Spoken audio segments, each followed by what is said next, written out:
I'm going to talk about the Babicz full contact bass bridge here. Bridges are kind of a personal preference, but this is my absolute favorite bridge that there is.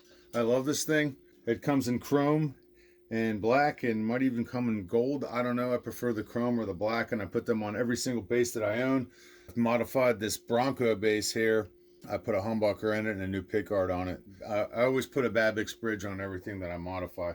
Some of the cool things about this, not only one does it look cool, but it's nice and smooth down here. So if you play with your hand over the strings or your hand over the bridge, it feels great. It's just set up, it's so great. It's got the 5 holes on it, so if you want to switch it out for a Fender 5-hole bridge, everything's already lines up pretty good for you. It lines up the way it's supposed to line up for a Fender. It's got the screws where you screw the saddles in have nylon underneath of them to keep everything nice and tight and protected.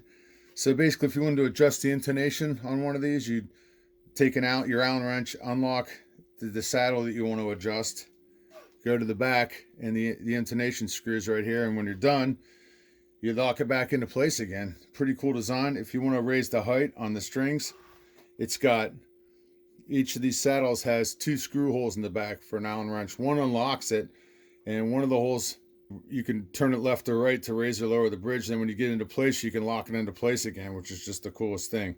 I think it's the coolest thing, so it's not going anywhere. You set it and forget it. And I think this thing looks awesome. The price is great for it. Generally, when I take a bass like this Bronco, the Babicz bridge ends up being the best thing about it. And I absolutely love these bridges. And I put them on everything that I own and play out. It's a great bridge.